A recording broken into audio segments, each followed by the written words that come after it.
दोस्तों, हमारे शरीर में जो नसें हैं यह बहुत ही महत्वपूर्ण अंग होती हैं। खून को एक जगह से दूसरी जगह पर ले जाने का काम करती हैं, जो जिंदा रहने के लिए बहुत जरूरी है। लेकिन कई बार किन्हीं कारणों के चलते हमारी नसें कमजोर पड़ जाती हैं, जिसकी वजह से हमें कई तरह की शारीरिक परेशानियों का सामना करना पड़ता है। नसों में दर्द रहने लगता है और इन्हीं नसों के दर्द को नर्व पेन कहा जाता है। तो आज इस वीडियो में आपको बताने जा रही हूँ कि आखिर नसें कमजोर क्यों हो जाती हैं, नसों में दर्द क्यों होता है, नसों में ब्लॉकेज क्यों आ जाती है और ब्लॉकेज को घरेलू तरीकों से हम कैसे हटा सकते हैं। इन सभी चीजों की जानकारी आज इस वीडियो में आपको बताने जा रही हूँ, तो वीडियो को एंड तक जरूर देखिएगा। सबसे पहले जानते हैं आखिर नसें कमजोर क्यों होती हैं।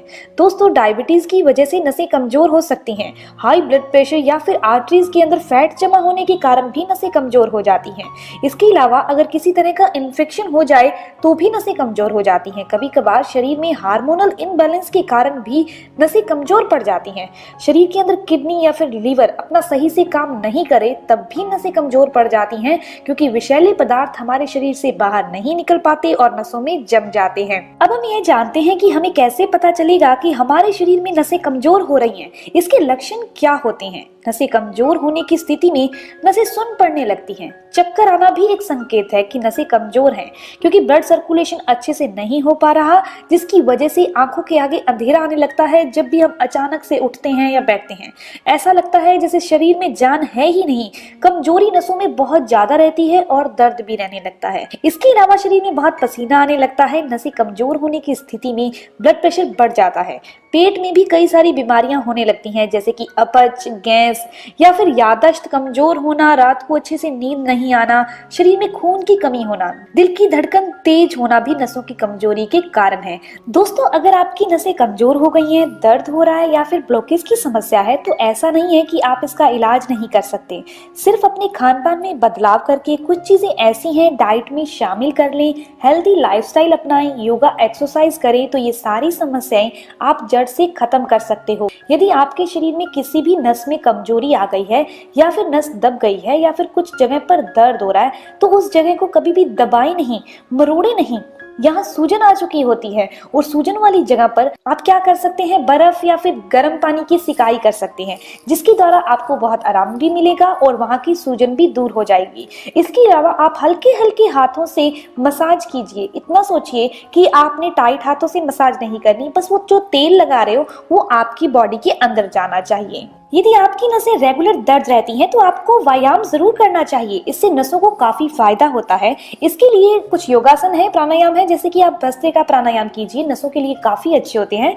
और इसके अलावा अनुलोम विलोम कीजिए। अनुलोम विलोम करने से नसों की सारी दिक्कतें दूर हो जाती हैं। चलिए, अब आपने व्यायाम और योगासन तो जरूर करने हैं, तो बात कर लेते हैं इलाज की कि इलाज कौन सा है। इस इलाज को आपने 15 दिन रोजाना करना है। आप इसे ज्यादा से ज्यादा 1 महीने के लिए कर सकते हैं। 1 महीने से लेकर यानी 45 दिन तक आप इस इलाज को कर सकते हैं। तो इस इलाज को करने के लिए आपने क्या करना है, एक पैन में 1 गिलास पानी डाल दीजिए और इसे गैस पर रख दीजिए। अब इस पानी में आपको आधे इंच का दालचीनी का टुकड़ा डालना है। दोस्तों, दालचीनी का टुकड़ा डालना ज्यादा फायदेमंद है या पाउडर फॉर्म में? तो आपको एक चीज बता दूं, पाउडर फॉर्म में डालना ज्यादा फायदेमंद है, क्योंकि उसका जो अर्क है, निचोड़ है, जल्दी पानी में चला जाता है। तो आप क्या करिए, 3 से 4 चुटकी दालचीनी पाउडर है जो पानी में मिक्स कर दीजिए। फिर इसके बाद आपने एक बड़ी इलायची को क्रश करना है। सिर्फ एक इलायची बड़ी लेनी है जो काले रंग की होती है, आपको किराना शॉप पर बहुत आसानी से मिल जाएगी।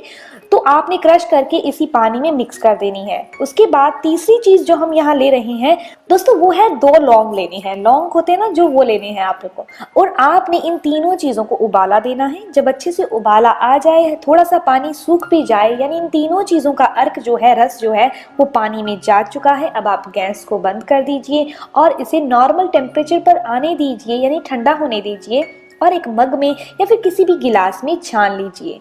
दोस्तों, इसके अंदर चौथी चीज जो हम यहाँ मिक्स कर रहे हैं वो है गुड़।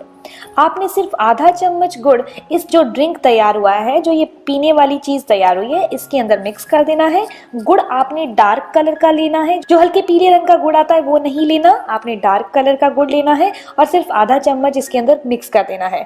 गुड़ इस औषधि के फायदों को 4 गुना बढ़ा देगा।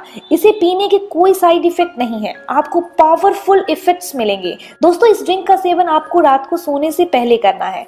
यह जो हमें औषधि बनाई है, यह एक आदमी के लिए है। है। अगर आपके घर में 2 आदमी हैं, इसे पीना चाहते हैं तो इसकी क्वांटिटी को आप डबल कर दीजिए। दोस्तों, इसके इस्तेमाल से शरीर में ब्लड का फ्लो अच्छे से हो जाएगा। आपको कभी भी हार्ट ब्लॉकेज की प्रॉब्लम नहीं होगी। इसके अंदर विटामिन, प्रोटीन भरपूर मात्रा में पाए जाते हैं। आपके शरीर में इन चीजों की कमी कभी हो ही नहीं सकती। हड्डियां कमजोर नहीं होंगी। जोड़ों में दर्द की समस्या है, पिंडलियों में, मांसपेशियों में दर्द की समस्या है तो इसके सेवन से आपको बहुत आराम मिलेगा और नसों की कमजोरी भी दूर हो जाएगी। तो इस ड्रिंक का इस्तेमाल तो आपको करना ही करना है। इसके अलावा कुछ खाने वाली चीजों के बारे में बताती हूँ जिसको रेगुलर आपको अपनी डाइट में शामिल जरूर करना है। जैसे कि आजकल आपको पता ही होगा, जो भी हम खाना खाते हैं उसमें पूरी तरह से न्यूट्रिशन नहीं होते, जिसे हमें अलग से लेना पड़ता है। लेकिन कुछ खाने वाले सीड्स यानी बीज ऐसे हैं जिनमें अच्छी मात्रा में न्यूट्रिशन होता है, पोषण होता है। तो सबसे पहली चीज है अलसी। वैसे तो अलसी को सर्दियों के दिनों में खूब खाया जा सकता है, लेकिन अब जैसे गर्मियां शुरू हो गई हैं तो आप क्या करिए, सिर्फ 1 चम्मच अलसी के बीजों को 1 गिलास पानी में भिगो दीजिए और सुबह आप इन भिगे हुए बीजों को खा लीजिए और ऊपर से पानी भी पी लीजिए। ऐसा करने से ये अलसी के बीज गर्मी नहीं करेंगे, क्योंकि इनकी तासीर जो होती है वो गर्म होती है। इसके अलावा दूसरे सीड्स यानी बीज की बात करें, वो है सब्जा, यानी जिसे चिया सीड्स कहे जाते हैं। और चिया सीड का जो नेचर है, तासीर है, वो ठंडी होती है। आप इसे एज इट इज 1 चम्मच पानी में भिगो दीजिए और सुबह इसका सेवन कर सकते हैं। एक जेल के तौर पर बन जाती है और इसमें ओमेगा 3 फैटी एसिड जो होता है वो अलसी से कहीं गुना ज्यादा होता है। कैल्शियम दूध से ज्यादा होता है, आयरन इसमें पालक से ज्यादा होता है। तो आप इस चीज का सेवन जरूर कीजिए, गर्मियों में बहुत आसानी से इसका सेवन कर सकते हैं। तो दोस्तों, आज इस वीडियो में आपको मैंने बताया कि आंखें नसों की कमजोरी के कारण क्या है, उनके लक्षण क्या है और उनका इलाज आप घर पर और बहुत आसानी से कैसे कर सकते हैं। अगर आपको ये इन्फॉर्मेशन अच्छी लगी तो लाइक जरूर करिएगा और अपने फ्रेंड्स के साथ जरूर शेयर करिएगा। और हाँ, अगर आपके कोई भी सवाल है तो जरूर पूछिए, आपके हर एक सवाल का जवाब भी जरूर दिया जाएगा। मिलते हैं दोस्तों नेक्स्ट वीडियो में, तब तक के लिए गुड बाय।